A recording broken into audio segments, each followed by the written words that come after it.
Ghislain Ondele Kanga, vous avez suivi dernièrement avec, tout le monde a suivi, hein, le PCT a convoqué le gouvernement congolais. C'était le 6 juin dernier, bien entendu. Alors, en convoquant le gouvernement, il y avait quelques questions sur la table, notamment l'affaire qui fait beaucoup parler, hein, les terres, la vente des terres arables du Congo-Brazzaville au Rwanda. Et il y a eu également trop autres questions qui étaient sur la table, l'eau et l'électricité.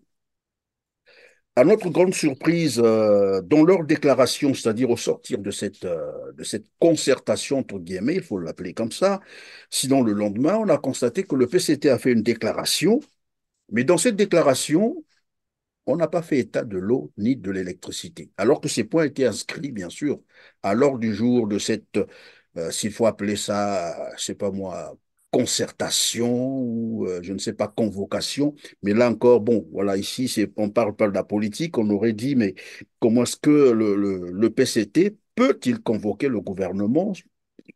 De quel droit? Bref, alors, au sortir de là, on n'a pas parlé de l'eau, on n'a pas parlé de l'électricité. Comme quoi, ces deux points ne les intéressent pas du tout. Alors, déjà, Monsieur Perrin, je suis quelqu'un d'apolitique, mais étant congolais, nous savons que c'est la politique qui fait la société et la société est dirigée par la politique. Et donc, cela ne m'empêche pas de donner mon avis sur le PCT. Déjà, Et comment pour vous votre... avez perçu ça? Alors, mais le sentiment, c'est toujours un sentiment de regret, en fait. C'est toujours un sentiment de regret parce que un parti au pouvoir, un parti au pouvoir est censé être sérieux parce que le parti au pouvoir gère la vie et l'avenir d'un pays. Et donc, quand vous avez un parti au pouvoir rempli des gens distraits, OK, le sentiment ne peut qu'être un sentiment de regret. C'est comme je l'ai dit, c'est-à-dire, cette réunion, quand vous voyez dans l'ordre du jour l'eau, l'électricité et, et, et la sécurité, c'est-à-dire les affaires de Koulouna, c'était juste une distraction. C'était juste une distraction. La question, la question qui a provoqué cette réunion était la question des terres. C'était la question des terres parce qu'aujourd'hui, cette question des terres suscite un engouement où vous voyez des Congolais de partout sont en train de donner leurs avis, leurs opinions. Vous voyez? Donc, c'était juste la question de terre. Sinon, le problème de l'eau, la mauvaise qualité de l'eau et de l'électricité, c'est là des problèmes qui datent des années. On n'a jamais vu le PCT convoquer le gouvernement. Alors, c'est là. Autre chose aussi, c'est que vous allez constater, euh, en termes de l'électricité, par exemple, la majorité des compteurs qui sont installés dans les maisons, ce sont des compteurs qui ont été mal calibrés. OK? C'est-à-dire, Ce sont des compteurs qui ont été plus calibrés au profit de la société. Parce que cette société, c'est une mafia, en fait. C'est vraiment une mafia. Donc, les compteurs ont été calibrés pour que la société gagne plus. Donc, attendez, juste là, Ondele Kanga, est-ce que vous pouvez être un peu beaucoup plus précis à ce niveau-là? En français facile, c'est quoi concrètement ce que vous êtes en train d'expliquer pour que nos téléspectateurs, nos mamans, nos papas comprennent? Mal calibré, voilà. c'est-à-dire. Alors, regarde, même nous, en fait, c'est-à-dire, c'est après des enquêtes qu'on a fini par découvrir. Vous allez constater que c'est la société qui vient vous imposer un compteur. Mais quand on vous impose un compteur, on vous l'installe. C'est eux qui vous disent, voilà, on vous installe le compteur, vous voyez le numéro là. Donc, voilà, il faut noter ces numéros. Donc. Et puis, les gens ne maîtrisent pas. Ce que nous avons, parmi les enquêtes que nous avons menées, nous sommes allés jusqu'à l'agence de régulation pour savoir un peu si l'agence de régulation connaît quelque chose sur les compteurs qui sont posés auprès des clients. Parce qu'il existe une agence de régulation du secteur de l'électricité et cette agence doit veiller à la qualité et au fonctionnement. Mais au niveau de l'agence, Nous avons fini par comprendre que même l'agence n'a pas le contrôle des compteurs posés auprès des clients.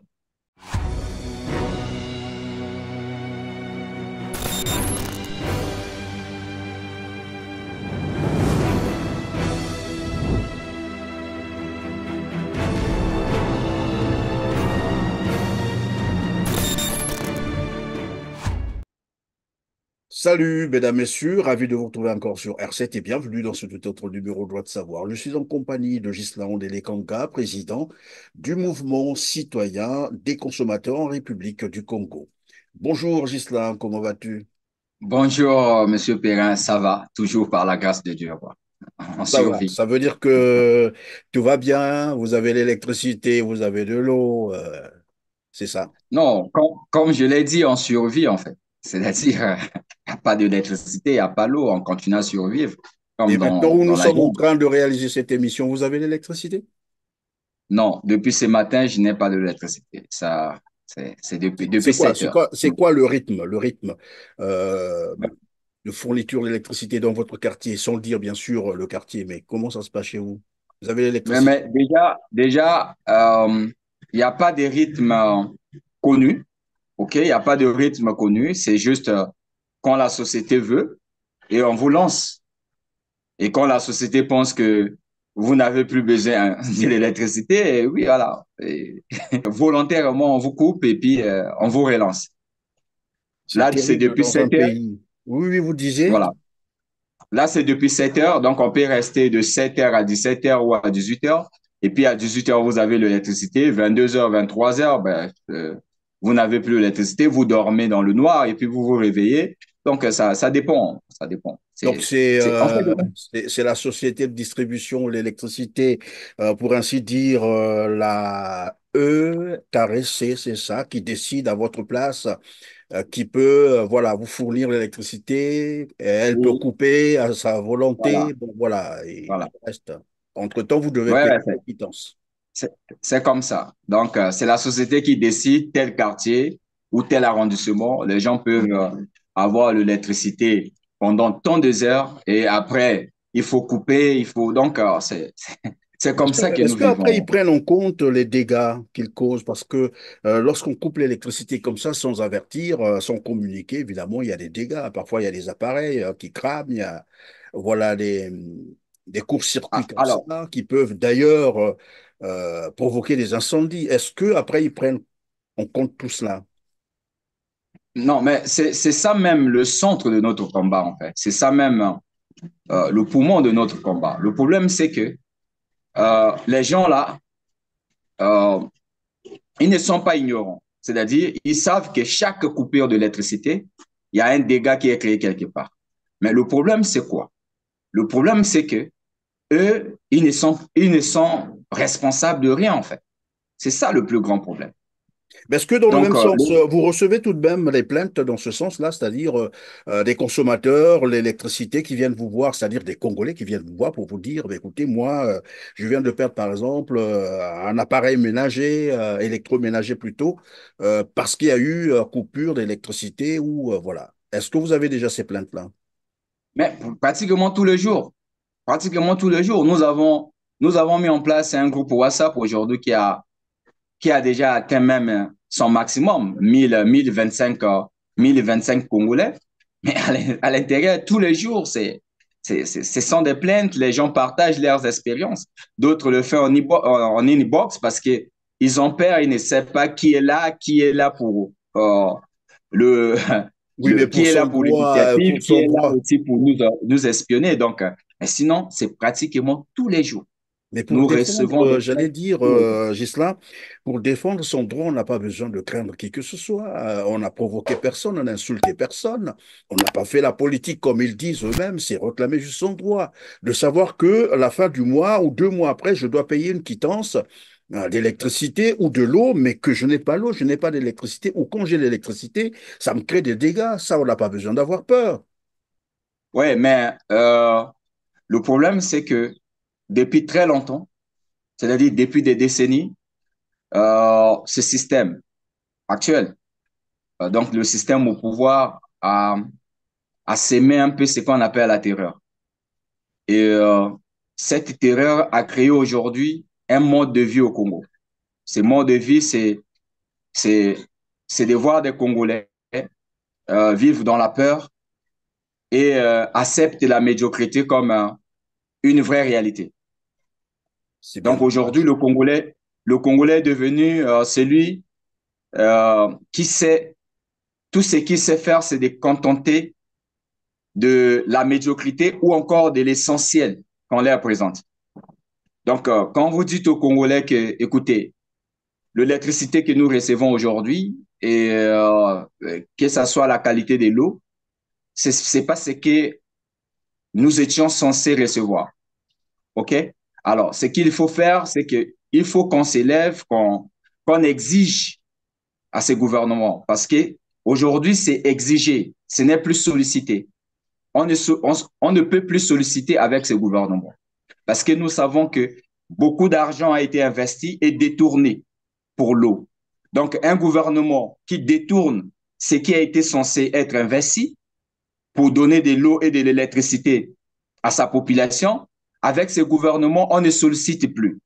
On ne fait plus de plaidoyer, mais on exige, on s'élève, on dit on veut de l'eau. Tu vois? Et donc, quand vous dites ça aux Congolais, pour certains, c'est de l'extrême. Voilà. Donc, voilà pourquoi un bon nombre de Congolais ont encore peur. Et nous pensons que nombreux aussi ont compris. Et beaucoup de gens aujourd'hui ont adhéré à cette initiative. Comme vous avez su le dire, c'est une initiative noble, juste. Donc, voilà un peu. Donc, concernant la Malheureusement, paix, oui. oui, mais nous apprenons que lorsqu'un peuple ne peut plus défendre ses droits, c'est un peuple mûr à l'esclavage. J'espère que c'est pas à ce niveau et que les Congolais ne sont pas peut-être encore arrivés à ce niveau, mais sinon, ça serait dommage qu'on ne peut plus Non, on défendre. est déjà arrivé. On est déjà arrivé.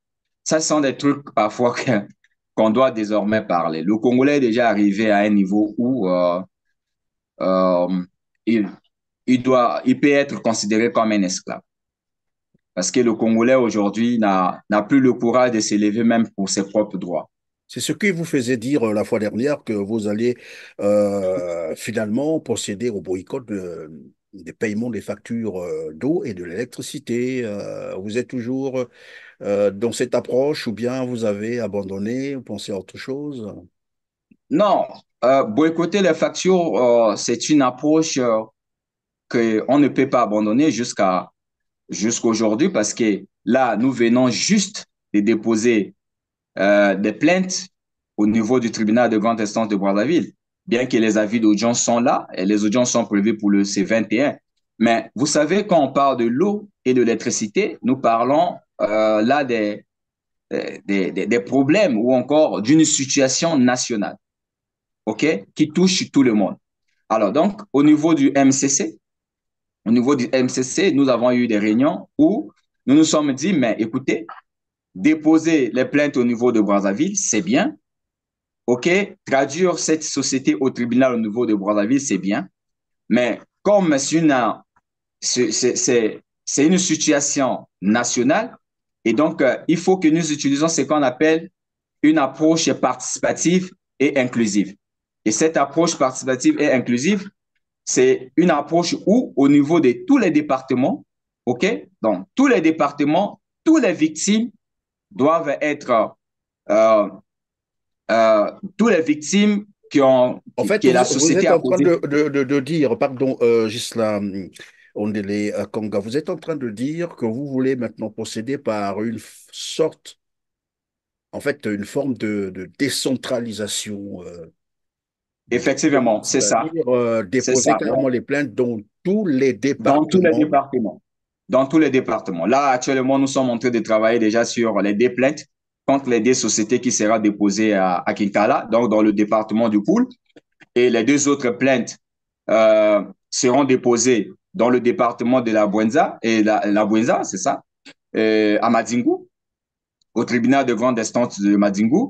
Les deux autres plaintes seront déposées à Dolisie, OK, au tribunal de grande Est-ce instance que de vous n'allez Dolisie. pas vous retrouver là dans un cas de figure de double emploi et que le tribunal vous dira, ben, comme vous avez déposé de l'autre côté, pourquoi encore Non, non, non, non, non, non, non, non. En fait, chaque département a ce qu'on appelle son tribunal de grande instance. Voilà. Et OK? c'est réalité Je prends, aussi, oui, c'est vrai. je prends juste un exemple. Les plaintes que nous avons déposées à Brazzaville, les gens qui se sont constitués comme victimes sont ceux qui sont à Brazza. Ah, Donc, dans la liste, il n'y a pas eu des gens de Pointe-Noire, des Dolisie, des Sibiti, de Djambala, de donc, Wando, si j'ai bien compris, de Gisela, vous voulez finalement agir par, comme qui dirait, circonscription judiciaire, c'est ça, que chaque circonscription judiciaire s'occupe des abonnés de ces deux sociétés, bien entendu, la LCDE et effectivement, le effectivement. EKSC. Mais je voulais un peu m'intéresser sur la nature des plaintes qui vous sont remontées tout le temps, parce que là, on peut bien comprendre comment est-ce que les Congolais vivent cette situation, cette problématique à l'accès à l'eau potable et à l'électricité. Qu'est-ce qu'ils vous disent concrètement quand les abonnés viennent vous voir, quand les Congolais viennent vous voir? Est-ce que vous pouvez nous décrire certaines réalités qu'ils vivent chez eux? Ah, alors, déjà, la première réalité, c'est qu'il faut noter, c'est la mauvaise qualité de l'électricité. OK? Et quand on parle de l'eau aussi, on parle de la mauvaise qualité de l'eau. Alors, et puis, hormis cette mauvaise qualité, le manque aussi, le manque d'eau dans certains quartiers, dans certains arrondissements. Et autre chose, Le manque d'eau, c'est pendant que vous le dites, le manque d'eau qui finalement engendre des dépenses supplémentaires dans les familles qui sont supplémentaire. obligées d'aller encore acheter de Effectivement, l'eau dans les forages. effectivement. Quand vous prenez par exemple le manque de l'électricité pour certaines petites entreprises, c'est-à-dire les petites unités économiques, les gens sont obligés de dépenser ce qu'ils pouvaient gagner comme bénéfice pour acheter soit du carburant et le groupe électrogène. OK? En termes de ménages, aujourd'hui, c'est que la fois passée, nous l'avons déjà parlé plusieurs fois dans votre émission, que le Congo aujourd'hui est connu comme un pays pauvre, que le Congolais vit avec un ou au-dessous de 1 dollar. Donc, les parents, chaque parent au Congo a toujours l'habitude de donner de l'argent à sa femme, de mettre ce qu'on appelle une provision pour la survie de 1 mois. Et donc, le manque de l'électricité fait de telle sorte qu'aujourd'hui, beaucoup de ménages sont, d'autres ont jeté des nourritures, d'autres aujourd'hui essaient un peu de survivre du jour au jour, mais l'argent Mais ne évidemment, mais répond puisque plus. vous dites le Congo-Brazzaville c'est depuis 2010, je crois, ce rapport de la Banque mondiale parlait de plus de 70% des Congolais qui vivent au-dessous du seuil de pauvreté, soit à moins d'1 dollar, donc à moins de 600 francs CFA par jour. Et dans le même temps, on manque d'électricité. Vous l'avez dit tout à l'heure, les petites et moyennes entreprises ne s'en sortent pas parce que le petit bénéfice qu'ils ont, ils sont obligés d'investir ça dans l'entretien, soit des groupes électrogènes, là encore si vous en avez, bien entendu. Sinon, il faut continuer à acheter du carburant qui, il faut le signaler, donc le tarif a augmenté à la pompe A dernièrement. augmenté, voilà, récemment. Voilà. Donc, Alors, donc, il voilà. faut supporter Les toutes ces Congolais, charges, mais cela ne vous exclut pas, bien entendu, du paiement de votre quittance d'électricité à la fin du mois, malheureusement. alors, c'est là, autre chose aussi, c'est que vous allez constater, euh, en termes de l'électricité, par exemple, la majorité des compteurs qui sont installés dans les maisons, ce sont des compteurs qui ont été mal calibrés. OK? C'est-à-dire, Ce sont des compteurs qui ont été plus calibrés au profit de la société. Parce que cette société, c'est une mafia, en fait. C'est vraiment une mafia. Donc, les compteurs ont été calibrés pour que la société gagne plus. Donc, attendez, juste là, Ondele Kanga, est-ce que vous pouvez être un peu beaucoup plus précis à ce niveau-là? En français facile, c'est quoi concrètement ce que vous êtes en train d'expliquer pour que nos téléspectateurs, nos mamans, nos papas comprennent mal calibré, voilà. c'est-à-dire. Alors, regarde, même nous, en fait, c'est-à-dire, c'est après des enquêtes qu'on a fini par découvrir. Vous allez constater que c'est la société qui vient vous imposer un compteur. Mais quand on vous impose un compteur, on vous l'installe. C'est eux qui vous disent, voilà, on vous installe le compteur, vous voyez le numéro là. Donc, voilà, il faut noter ces numéros. Donc. Et puis, les gens ne maîtrisent pas. Ce que nous avons, parmi les enquêtes que nous avons menées, nous sommes allés jusqu'à l'agence de régulation pour savoir un peu si l'agence de régulation connaît quelque chose sur les compteurs qui sont posés auprès des clients. Parce qu'il existe une agence de régulation du secteur de l'électricité et cette agence doit veiller à la qualité et au fonctionnement. Mais au niveau de l'agence, nous avons fini par comprendre que même l'agence n'a pas le contrôle des compteurs posés auprès des clients. Alors, Donc ça veut dire, qu'est-ce que nous pardon, devons. pendant que vous êtes en train de le dire, cela veut dire qu'il n'y a pas un organe de contre-expertise, c'est-à-dire, parce que je sais que lorsqu'on vient de déposer, par exemple, quand quelqu'un veut souscrire un abonnement à la L, non, E, carré C, c'est comme ça qu'on appelle ça. Bon, moi j'aime bien le nom de la SNE, c'est comme ça que j'ai connu ça. Avant de venir, donc, vous installer, on fait ce qu'on appellerait un état de lieu pour constater qu'est-ce que vous avez, si vous avez par exemple un fer à repasser, un poste téléviseur, un congélateur, bref, tous les appareils que vous avez, l'électroménager que vous avez, pour souscrire une certaine puissance donnée. Et Non, donc, mais ça n'existe pas aujourd'hui. Même concernant les puissances, aujourd'hui, c'est devenu quand tu vas là-bas, je veux faire un abonnement et puis voilà. C'est pour certains, c'est la société. C'est-à-dire, on vous dit, vous devez prendre tel abonnement. Par rapport à, voilà, là où se trouve, par exemple, votre parcelle ou quoi, vous devez prendre cet abonnement. C'est-à-dire, le travail qui devait se faire, le travail de fond qui devait se faire, ne se fait plus. OK? Ne se fait plus. Alors, donc, vous avez des compteurs qui sont installés, déjà, on peut dire en avance. Pourquoi nous disons en avance? Parce qu'il y a aussi les agents de cette société qui aujourd'hui passent de maison en maison. Vous comprenez? Passent de maison en maison pour demander aux mêmes clients qu'on a la possibilité de régler votre votre compteur, compteur pour, voilà, pour que vous ne vous ne soyez payez plus facturé pas comme. beaucoup trop d'argent pour réduire les... Effectivement, effectivement. C'est là où, au niveau du MCC, nous, Pardon, quand ces agents passent, ils le font au nom de l'entreprise ou bien pour des raisons, j'allais dire, personnelles, voilà, pour leur propre intérêt. pour leur propre intérêt, cette société, ces sociétés, ce sont les centres mafieux. C'est-à-dire, même ceux qui travaillent là-bas ont déjà compris que dans ces sociétés, c'est beaucoup plus la mafia. Voilà pourquoi, même sur le terrain, celui qui trouve son occasion. Monsieur Perret, c'est plus grave. Vous savez, il y a certains quartiers, les coupures de l'électricité, c'est quoi? C'est un agent, ce sont des agents qui s'entendent avec les propriétaires des bars et tout et tout. Et voilà, on coupe l'électricité pour que le propriétaire du bar qui a un groupe fait un chiffre d'affaires parce que donc Non, c'est mais attendez, là, on est maintenant dans... Non, écoutez, il y a des choses horribles à entendre. Non, lorsque vous me dites ça, moi, ça me fait penser à quelque chose. Bah, j'étais encore au Congo, et c'est vérifiable parce que de toute façon, on avait fait des reportages là-dessus. C'est qu'il arrivait des moments où, lors des championnats, hein, comme championnats de football européens, notamment, il y avait des périodes où les grandes rencontres qui pouvaient faire de sorte qu'avec les petites salles de cinéma de fortune, qu'il y ait beaucoup de clients. Qu'est-ce qu'ils faisaient? C'est qu'ils s'entendaient avec les agents de la SNE en ce temps-là, on appelle encore ça SNE, et cet agent pouvait couper tout le quartier pour que, à l'heure du match, qu'il y ait beaucoup de clients dans une salle de cinéma que lui, il supervise en fait. ouais, ouais, c'est le même système qui continue jusqu'à aujourd'hui. Donc, c'est le même désordre, en fait.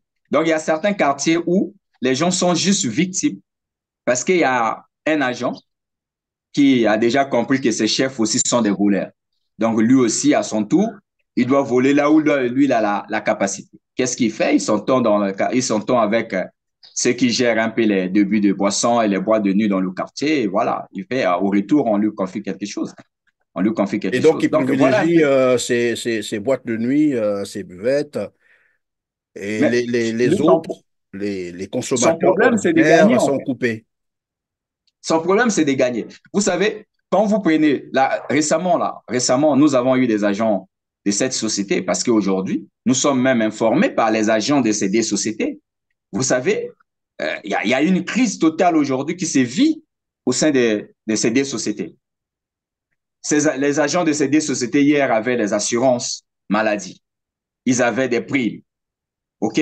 Mais de part et d'autre, les deux directeurs généraux, euh, gestionnaires des mafias, OK? Ont coupé.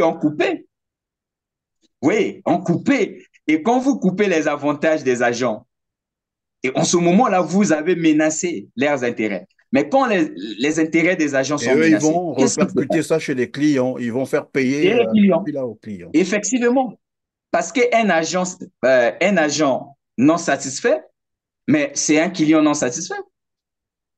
C'est ça le business. Oui, Donc, le mais problème aujourd'hui, c'est une réalité tout à fait difficile parce que, évidemment, ça se vit aussi même au niveau de la santé, ce que vous êtes en train de dire. Au niveau de la santé, qu'est-ce qu'on a constaté? Les salaires ne sont pas payés. La preuve, c'est que là, certains agents de la santé sont allés en grève. Je ne sais pas s'ils ont repris. Alors, les conséquences, c'est quoi? Lorsqu'un infirmier est mal payé ou un agent voilà, de santé est mal payé, qu'est-ce qu'il fait? Ben, il fait payer les conséquences aux patients qui arrivent. ouais, Qu'est-ce qui se passe, monsieur? Si vous n'avez rien, je ne touche rien, ben, je ne fais rien. Donc, vous êtes obligé de débourser de l'argent supplémentaire pour qu'un médecin regarde votre situation. Mais il arrive aussi, parfois, qu'on vous prescrive des ordonnances qui n'ont rien à voir avec votre maladie, mais tout simplement parce que l'agent de santé ou l'infirmier veut bah, écouler son produit, ses marchandises qu'il a trouvées quelque part dans la rue pour survivre, eh ben, il vient faire payer ça aux patients qui, en réalité, ne souffrent pas de la maladie dont on a, voilà. Et ça, vous expliquez que au niveau de la SNE, on peut passer comme ça chez les clients pour leur proposer comme qui dirait, le oui, oui, pour traficotage leur proposer un service de revoir leur compteur. Et d'autres ont bénéficié même de ce service. Alors, mais qu'est-ce qui se passe? C'est que ces mêmes personnes qui viennent proposer le service pour revoir le compteur, ce sont les mêmes personnes qui, demain après-demain, sont encore avec les autres agents et qui pour venir viendront vous. vérifier votre compteur. Ouais. Venez vérifier votre compteur. Après, non, mais vous avez touché votre compteur. Comment la loi dit, si vous touchez le compteur, vous devez payer 700 000. Bon, trouve quelque chose. Sinon, nous, on va vous porter plainte, vous allez payer. Et quand quand un consommateur, un client entend 700 000, bon, si vous donnez un petit 100 000, un petit 150 000, On l'affaire règle le sera problème. clos. Voilà. Et Et les donc, gens payent aussi les 100 000, les 50 000 pour. donc, voilà un peu ce que le consommateur de l'électricité aujourd'hui est victime. Hormis ça, la surfacturation dans les factures, OK? Que ce soit de l'eau et de l'électricité, on en a déjà parlé dans votre émission, c'est ce que nous réclamons. Par exemple, il y a une pénalité qui ne dit pas son nom. On dit pénalité de 5 000 quand vous n'avez pas payé votre facture à temps. OK? Mais il y a aucune pénalité quand la société a été incapable De vous fournir d'envoyer le le lettre. produit.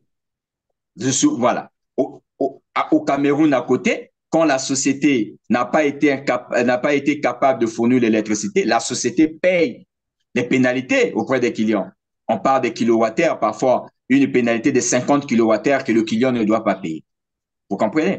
Alors, mais pourquoi pas ici au Congo? Pourquoi ici au Congo, il n'y a que le consommateur, quand il y a un retard de paiement, il doit payer les pénalités à la société. Et ces pénalités vont où?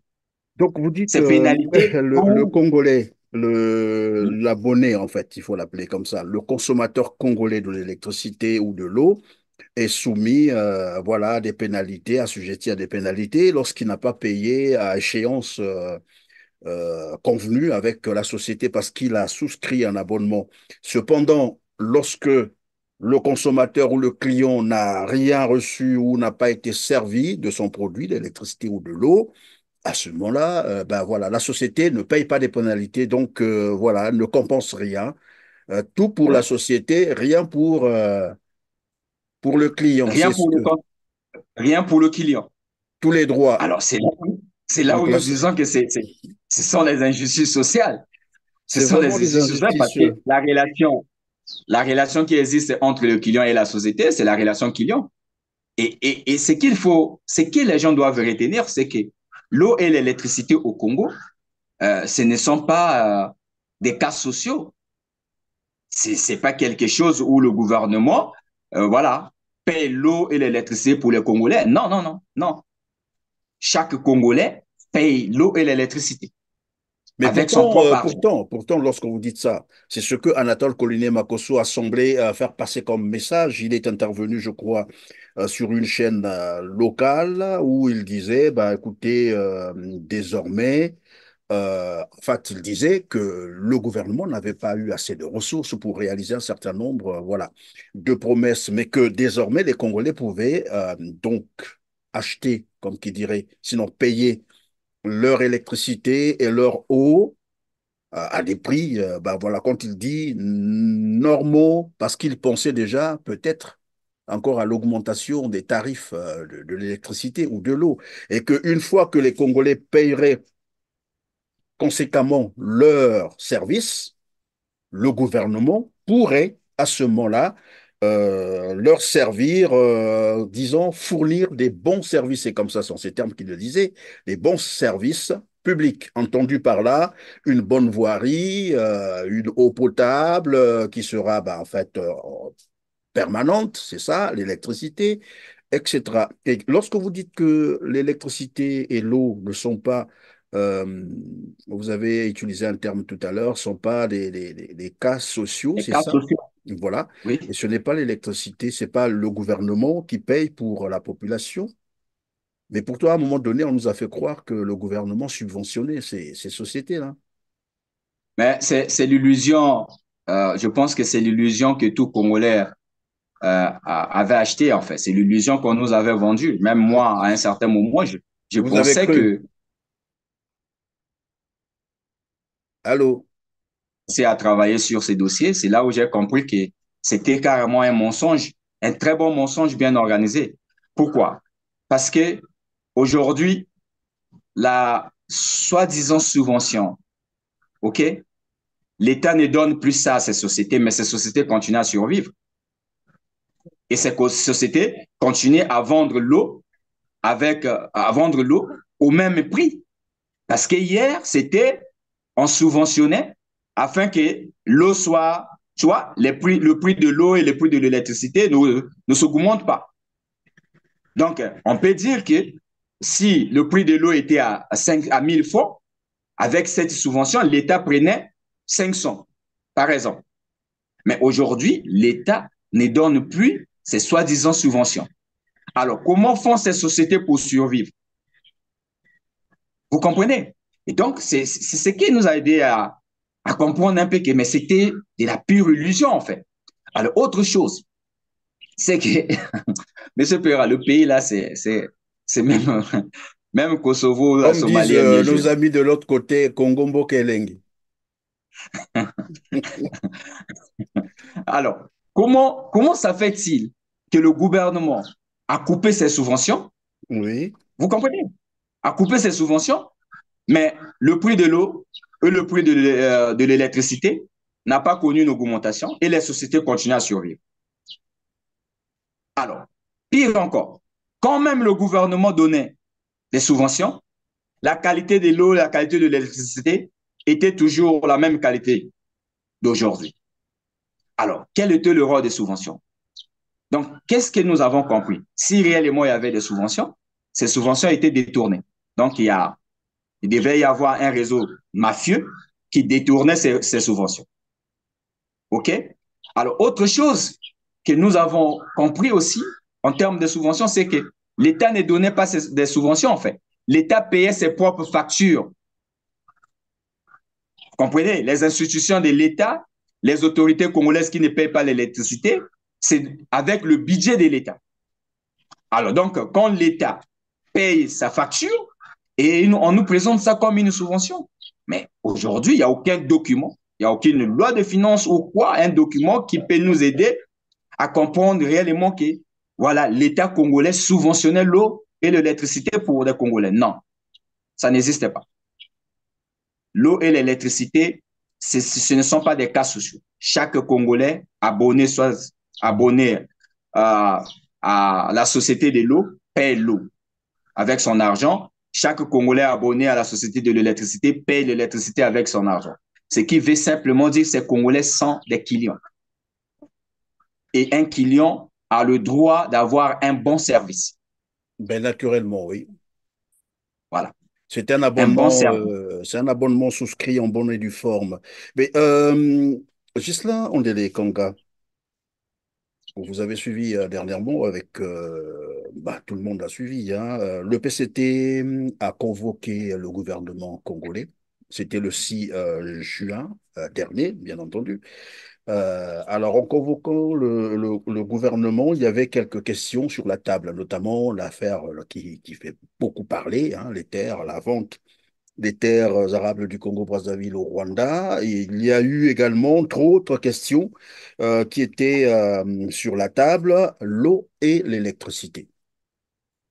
À notre grande surprise, dans leur déclaration, c'est-à-dire au sortir de cette concertation, entre guillemets, il faut l'appeler comme ça, sinon le lendemain, on a constaté que le PCT a fait une déclaration, mais dans cette déclaration, on n'a pas fait état de l'eau ni de l'électricité, alors que ces points étaient inscrits, bien sûr, à l'ordre du jour de cette, s'il faut appeler ça, je sais pas moi, concertation ou je ne sais pas, convocation. Mais là encore, bon, voilà, ici, on parle pas de la politique, on aurait dit, mais comment est-ce que le PCT peut-il convoquer le gouvernement?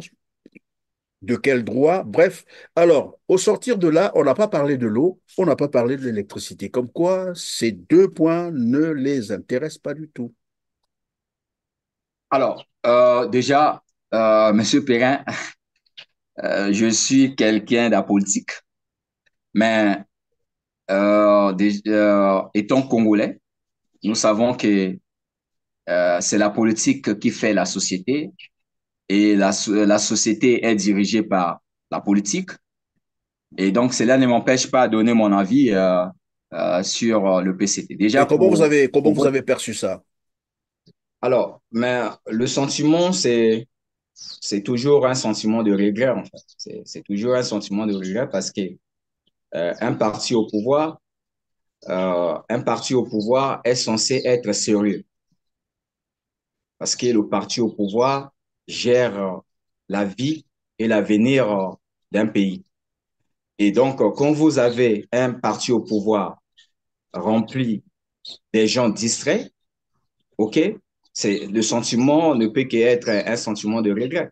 C'est comme je l'ai dit, c'est-à-dire, cette réunion, quand vous voyez dans l'ordre du jour l'eau, l'électricité et, et, et la sécurité, c'est-à-dire les affaires de Koulouna, c'était juste une distraction.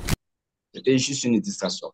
La question, la question qui a provoqué cette réunion était la question des terres. Était la question des terres parce qu'aujourd'hui, cette question des terres suscite un engouement où vous voyez des Congolais de partout sont en train de donner leurs avis, leurs opinions. Vous voyez? Donc, c'était juste la question de terre. Sinon, le problème de l'eau, la mauvaise qualité de l'eau et de l'électricité, c'est là des problèmes qui datent des années. On n'a jamais vu le PCT convoquer le gouvernement. On n'a jamais vu. Le problème, par exemple, de l'insécurité aujourd'hui, on n'avait jamais vu ça. Donc, c'était juste ce problème des terres. Donc, Alors, pour vous, c'était juste un habillage, alors que la vraie question était ailleurs, en fait, c'est ça. voilà, Et est-ce que voilà. vous avez eu également l'impression que finalement, les questions de l'eau, qui sont des questions, j'allais dire, euh, cruciales, parce que finalement, c'est la population tout entière qui subit, qui en souffre. Du nord au sud, de l'est à l'ouest, à Brazzaville, Pointe-Noire, les gens en souffrent, vous l'avez démontré tout à l'heure, ou les ménages qui ne peuvent plus faire des provisions, les petites et moyennes entreprises qui ferment. C'est ce qu'on ne dit pas souvent. Il y a des sociétés qui ferment tous les jours, des petites entreprises qui ferment tous les jours. Et il faut peut-être rappeler que l'économie congolaise est aussi soutenue par le secteur informel. Et donc, l'eau et l'électricité posent un réel problème au Congo-Brazzaville. Et curieusement, à cette rencontre, ben, ils ont parlé des terres, comme vous l'avez dit tout à l'heure, probablement que c'est une menace désormais Bien sûr, le parti au pouvoir, vous l'avez dit tout à l'heure, c'est tout ce qui leur a intéressé. Donc le pouvoir, pour le pouvoir, le reste de la vie, disons, du social des Congolais, c'est pas leur problème. Non, c'est pas leur problème.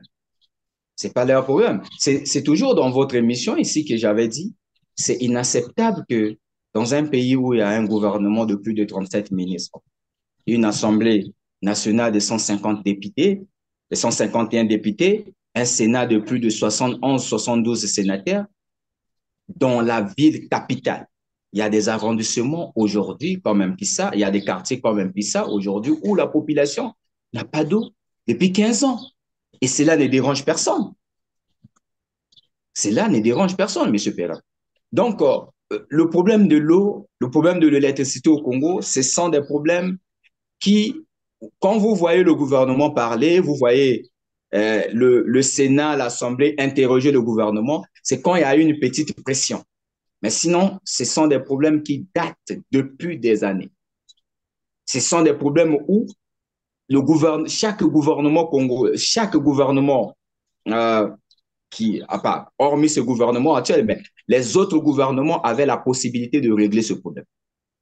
Comme je le dis toujours, si on avait un gouvernement normal, on avait des hommes et des femmes qui gèrent bien ces pays, le Congo n'allait pas manquer de l'électricité et de l'eau. Mais qu'est-ce Vous que vous comprenez? pensez donc de cette, j'allais dire, ce discours d'Anatole Collinet-Makosso, qui pense qu'il n'a pas eu assez de ressources pour répondre à tous ces besoins-là? Enfin, Euh, en un mot, il voulait dire qu'il n'a pas eu assez d'argent pour concrétiser un certain nombre de choses. Notamment, on parlera aussi de l'eau et de l'électricité. Puisqu'après, il dit, maintenant, les Congolais peuvent payer au prix normal, entendu par là qu'il faut réviser à la hausse ces prix-là. Quand il dit qu'il n'a pas eu assez d'argent pour réaliser un certain nombre de projets. alors, mais ce qu'il faut retenir, euh, le Premier ministre Anatole Kouéné-Makosso, d'abord, c'est mon vieux. Et autre chose, c'est que bon, c'est un monsieur qui a saisi le serpent au milieu. OK? Il a saisi le serpent au milieu, et le serpent en train de, De comment on mordre. dit ça? Voilà, à chaque fois. Et il est obligé de dire de n'importe quoi parce que s'il tente de dire la vérité, soit c'est lui qui sera banni du système. Ce système, c'est comme ça. C'est-à-dire, peu importe le degré intellectuel et de réflexion que vous avez, pour ce système, si vous travaillez déjà pour ce système, ce que vous devez faire, c'est de dire de n'importe quoi, de mentir et voilà, d'accepter tout. Donc, Collinet, quelque part, voilà, il est victime de ça. Et quand Collinet parle euh, les Congolais doivent payer normalement l'eau et l'électricité, c'est comme si hier les Congolais payaient à normal l'eau et l'électricité. OK? Mais Collinet n'a aucun, c'est-à-dire, n'a aucun argument, n'a aucun euh, document à démontrer réellement que les Congolais hier payaient à normal l'eau et l'électricité. Vous comprenez? Et autre chose avec, quand il parle des moyens qu'il n'a pas, bon, des moyens sur quoi? Sur son plan actuel ou concernant l'électricité et de l'eau? Parce que, comme vous voyez, le plan national du développement 2022-2026, donc Pauliné est censé réaliser, dans ces plans, l'eau et l'électricité ne font pas partie des priorités. L'eau et l'électricité ne font pas partie des priorités, Monsieur Perret. C'est-à-dire, Ces vous êtes en plans, train de dire que les questions d'eau et de l'électricité n'ont pas été inscrites dans ce projet-là, non, ne font pas partie des priorités comme des telles. Regarde, priorités. ces plans, c'est quoi? Ces plans, c'est en 2021, il y a eu le candidat du précédé, le président Sassou, qui se présente avec un projet de société qu'on appelle Ensemble poursuivant la marche. OK? Son projet Ensemble poursuivant la marche, il est élu en 2021. Et qu'est-ce qu'il fait? Il demande à ceux qui sont tout autour de lui d'opérationnaliser son projet. Parce que un plan national de développement, c'est l'opérationnalisation d'un projet de société du candidat, d'un candidat. Donc, de transformer son projet. Alors, les experts qui sont tout autour de lui, qu'est-ce qu'ils ont fait? Ils ont pris son projet de société et ils ont transformé à un plan national du développement 2022-2026. Donc, en ce moment-là, le projet de société du président Sassou n'existe plus. C'est maintenant le plan national du développement. Donc, la réalisation de ces plans est automatiquement la réalisation du projet. Alors, qu'est-ce qui se passe? Quand vous prenez ces plans, M. Perrin, Mais dans ces apparemment, plans, il vient déjà de glisser. Nous sommes en 2024. Aujourd'hui, c'est le 14 juin 2024. Vous parlez d'un plan 2022. Vous avez dit 2026. Bah, 2022-2026, oui. apparemment, il a Alors, déjà glissé. Le plan a déjà échoué puisque jusqu'à de 2022 à 2024, on ne sent rien du tout. Tout à l'heure, on est en train d'ailleurs de parler mais ces de plans, l'électricité. La santé, c'est pareil, qui est, je crois, une de ses batailles, dans ses 12 batailles dont il avait fait état.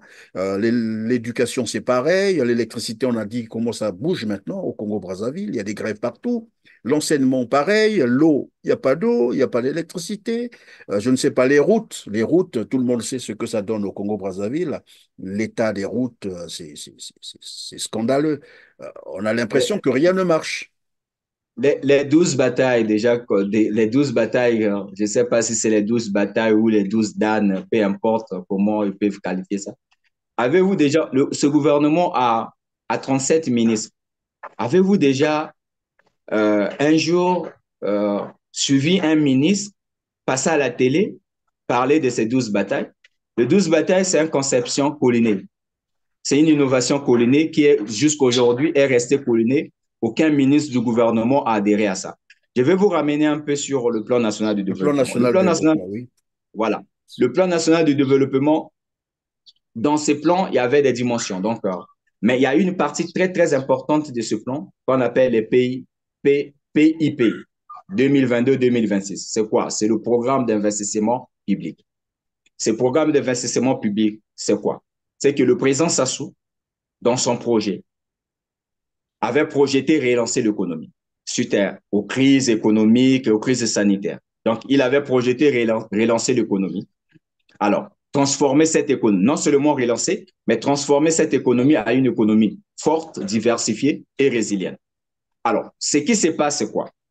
Les experts, c'est-à-dire, moi, ça me fait rire, les experts qui sont tout autour de lui, les gens à qui lui fait confiance, OK, se sont regroupés sous forme de, on dit quoi, une task force ou un task force? Une Une task task force. force, oui. Ouais. Donc, sous forme d'une task force dirigée par Gilbert Ondongo. Voilà, monsieur Gilbert Ondongo, pour mettre en place ces plans nationaux de développement où ils doivent travailler à ce que l'économie soit relancée et transformée à une économie forte, diversifiée et résiliente. Alors, qu'est-ce qu'ils ont fait? Ils ont choisi les priorités. 6 secteurs prioritaires.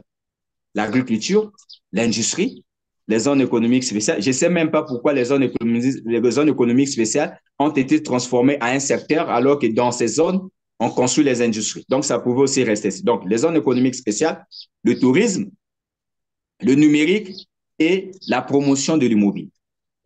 Alors, donc, ce programme d'investissement public avait au moins 343 projets, M. Perrin.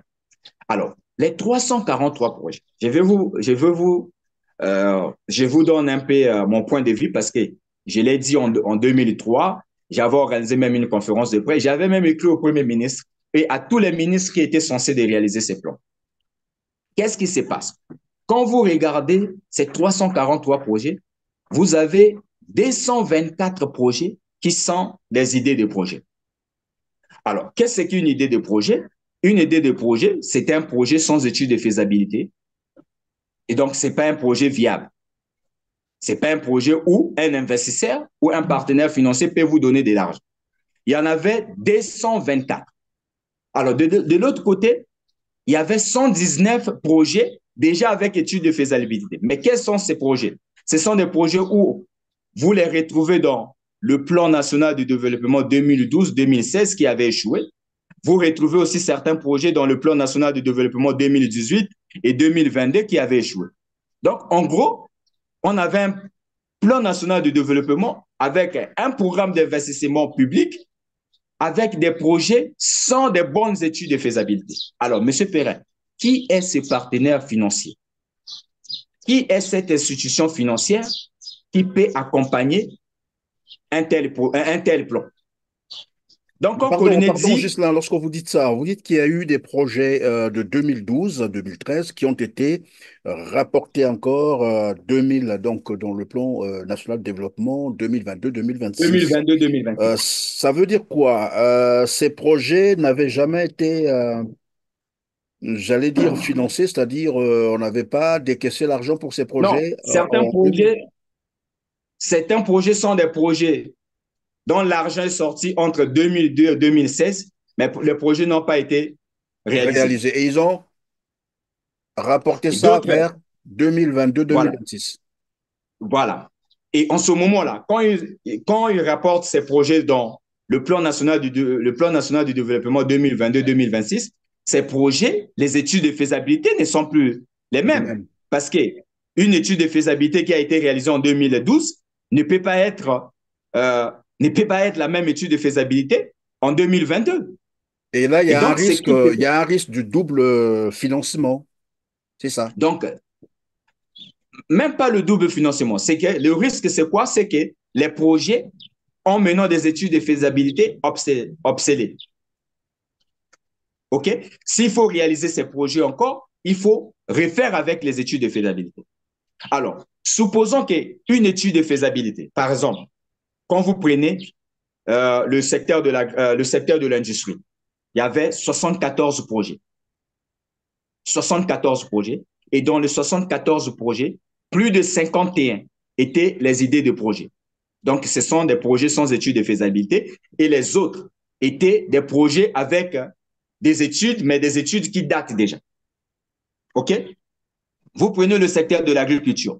90 projets, mais 71 idées de projets, qui veut dire un projet sans études de faisabilité. Et le reste, ce sont des projets avec des études qui datent.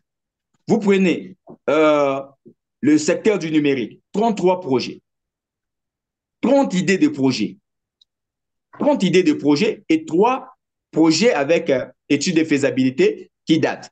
Vous prenez le secteur du tourisme, OK?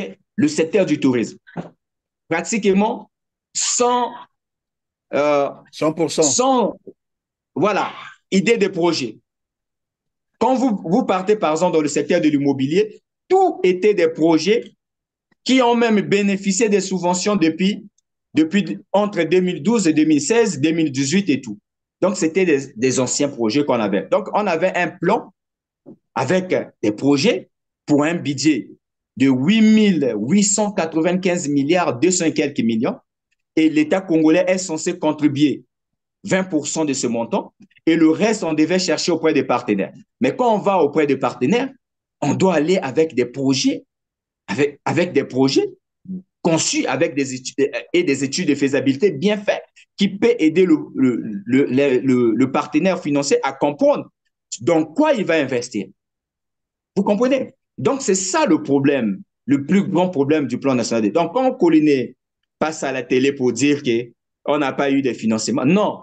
Il parle des financements. Avant de parler des financements, est-ce que le plan avait des bons projets? Non. Alors, vous avez suivi en 2000, en février 2024, quand ils ont eu le séminaire, comment on appelle, leur séminaire gouvernemental, Collinet a demandé au ministre du Plan de, de créer un cadre pour la révision totale de ces projets. Et il avait ordonné que de 343 projets, qui ramènent à 47 ou à 45 projets. Alors, mais cela s'est fait après 3 ans. Cela s'est fait après 3 ans. Mais la date, la durée que ce plan devait être réalisé était de 5 ans. Donc, ils ont perdu plus de 3 ans sans rien faire. Bah, en fait, je suis Ils en ont train de perdu. comprendre une chose, pardon, Ghislain. Lorsque vous développez cette thèse, ils ont perdu 3 ans. Peut-être oui, c'est aussi une option à prendre en compte, mais sauf que lorsque je vous ai entendu développer sur le PND, j'ai bien eu l'impression que tout ça a été fait évidemment pour escroquer comme d'habitude des investisseurs. parce qu'ils ont cru que les investisseurs étaient ben voilà, des mamadous. On leur propose quelque chose comme d'habitude, ils viennent investir et puis on met l'argent dans les poches. Mais après, ben voilà, c'est à leur dépens qu'ils apprennent finalement que les investisseurs ne peuvent pas, parce que vous parlez là de beaucoup plus d'idées de projets que des projets, et que 3 ans après, on se rend compte qu'il faut revoir, réviser donc tout le programme du PND. Donc voilà, et pour ramener à 47 projets, donc des centaines et des centaines de projets qui étaient prévus avant, on doit ramener à 40, à une quarantaine de projets. Ça veut dire que dès le début, tout était fait pour que cela échoue.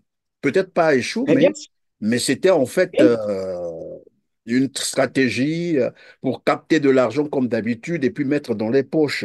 Alors, mais vous dites le financement, normalement, le budget ici était arrêté à 8 880, c'est ça, 15 85 000. Ouais, milliards, 8 000 milliards.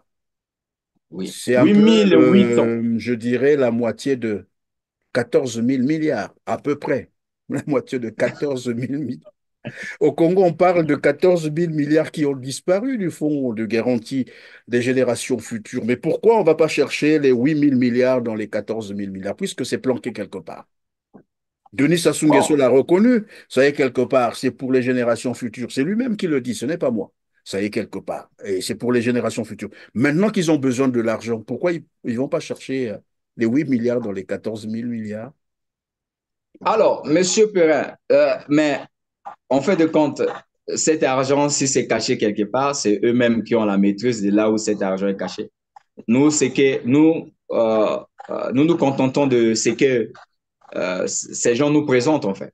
Parce que ce que nous avons fait, c'était un peu de prendre ces plans et de comprendre logiquement le contenu de ce plan. OK?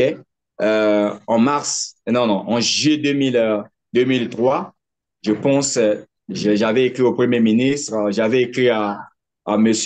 Gilbert Ondongo, j'avais écrit au ministre du Tourisme, au ministre de l'Industrie, pratiquement à tous les ministres qui étaient censés réaliser ce projet. Et je les avais annoncés que ces projets, si vous ne faites pas, si rien ne se fait, ces projets vont échouer. Je suis très content aujourd'hui de voir que ces projets, ces plans a déjà échoué parce que tenez-vous tranquille. Il était question aujourd'hui de ramener ces plans, de ramener ces plans, euh, de ramener ces plans à 47 projets. Mais là, je n'ai pas encore eu le document. On me dit qu'il y a un nouveau programme qui a été ajouté dans ces plans, le programme projet. Parce que quand vous prenez euh, ces plans nationaux de développement, il n'y avait pas un programme projet. Mais quand le président de la République a déclaré l'année de la jeunesse, comme c'est un gouvernement qui travaille, tout ce que ce gouvernement fait est spontané. C'est un gouvernement qui ne travaille sur rien. Il n'y a aucune vision, il n'y a aucun plan. Quand le président de la République a parlé de l'année de la jeunesse, et pouf, il faut tout annuler, il faut tout enlever, ajouter maintenant le programme projet. Et là, on attend le programme projet et ses projets. Si le président de la République se réveille encore de même, dit maintenant, moi, c'est la terre qui m'intéresse. Tu vas voir, on va enlever encore le programme projet pour remplacer par un programme pour la terre. Alors, Donc, merci Ghislain Odélé Kanga. Si j'ai bien compris, on ne peut pas vraiment compter sur ce gouvernement. Alors, donc, revenons sur, comme qui dirait, revenons à nos cabris, hein, c'est ça, ou nos moutons. effectivement, Voilà. effectivement. Nous parlions donc de l'eau et de l'électricité. C'était important, évidemment, d'aborder cette question du PND parce que finalement, il y a beaucoup de bruit autour pour rien en plus. Tout le monde est conscient que finalement, c'est un plan qui avait déjà échoué depuis voilà, sa conception et il le savait. Alors, lorsque nous parlons donc de l'eau, vous disiez que là, vous allez donc finalement vous employer pour déposer des plaintes dans chaque département et il y a une campagne qui se mènerait déjà dans certains départements, c'est ça? Oui, oui, oui, oui, oui, oui. Comme la stratégie était celle de faire fonctionner tout. Euh, Comme au niveau du MCC, nous, on avait mis une stratégie des points focaux. Donc, Mhm. le MCC euh, est représenté par un point focal dans chaque département. Alors, donc, après la réunion que nous avons eue, la question était désormais de faire de telle sorte que, parce que, comme je l'ai dit au début, c'est un problème qui concerne tout le pays, qui concerne la nation. Donc, il faut que dans chaque département, qu'on sente aussi que le MCC ne s'emploie pas seulement à Brazzaville ou à Pointe-Noire, mais s'emploie aussi dans tous les départements. Et puis, pire encore, c'est que quand on parle des victimes de l'eau et de l'électricité, les victimes ne sont pas seulement ceux qui sont à Brazzaville, ne sont pas seulement ceux qui sont à Pointe-Noire. Les victimes sont partout. C'est la Dans raison tous pour les laquelle départements, oui, c'est vrai. voilà, nous allons déposer des plaintes dans tous les départements et demander à la société de réparer les torts des victimes de l'eau, que ce soit de l'eau et de l'électricité dans tous les départements. Donc, voilà un peu notre approche concernant euh, Voilà, alors le... donc vous avez aussi dit que le procès, c'est pour le 21 juin prochain, c'est bien cela. Je crois que Ouais, j'espère que les Congolais seront nombreux à assister à ce procès parce que finalement, ça leur concerne. Et voilà, donc nous sommes aussi arrivés à la fin de cette émission. Je vais vous laisser quelques secondes pour clôturer et probablement pour relancer toujours cet appel de soutien financier parce que finalement, je me rends compte que c'est un grand programme que vous venez là de lancer, un plan qui intéresse tous les Congolais. C'est une grande question et qui nécessite évidemment les moyens financiers. Sinon, bah, après, il ne faudrait pas que les Congolais disent non, on n'avait rien fait pour eux. C'est le cas et c'est le moment où les Congolais doivent participer naturellement à cette activité pour qu'elle aboutisse. ouais. Alors, donc, merci encore. Oui, c'est s'il y a quelque chose à dire aux Congolais, déjà, on l'avait dit au début et nous avons promis qu'il était question de déposer les plaintes contre ces deux sociétés. Et aujourd'hui, nous avons déposé des plaintes contre ces deux sociétés et les audiences sont prévues pour le 21. Alors, déjà dans 7 jours. Alors, de l'autre côté, déjà, quand on parle des audiences, j'ai l'habitude de le dire, c'est une bataille judiciaire. La bataille judiciaire va toujours avec euh, la bataille financière, donc il faut avoir des moyens pour mieux faire la bataille judiciaire. Et là encore, on a les autres départements aussi dont il y a beaucoup de victimes. Je dis même que ceux qui sont dans les départements sont plus victimes que ceux qui sont à Brazza. Vous savez? Parce que là-bas, là-bas, les chefs d'agence, les responsables d'agence règnent comme des Césars, comme des Jules César dans les départements. Donc, les Congolais sont plus victimes dans les départements. C'est la raison pour laquelle nous avons pensé aller aussi dans tous les départements et déposer des plaintes. Une manière de faire comprendre, de faire régner en fait, de contribuer à ce que les droits des consommateurs soient respectés donc, partout et sur l'ensemble du territoire national. Donc, nous demandons à tous les Congolais de soutenir cette initiative. Elle n'est pas facile, je vous dis, surtout en termes d'énergie, Bah, désolé, on a un petit souci de connexion Internet avec Ghislain Ondele Kanga qui était donc avec nous sur à ce plateau R7 pour évoquer encore la problématique d'accès à l'eau potable et à l'électricité au Congo-Brazzaville. Mesdames, Messieurs, vous avez compris que c'est la fin de cette émission. Merci de nous avoir encore accompagnés, comme d'habitude. Cliquez sur le petit pouce en l'air juste en bas de cette vidéo après avoir largement partagé cette émission pour nous aider évidemment à parfaire notre référencement, atteindre un plus grand nombre de téléspectateurs. Et dites-nous également en commentaire ce que vous pensez de la problématique d'accès à l'eau potable au Congo-Brazzaville et à l'électricité. Sur ce, on se dit au revoir et à très bientôt. Merci.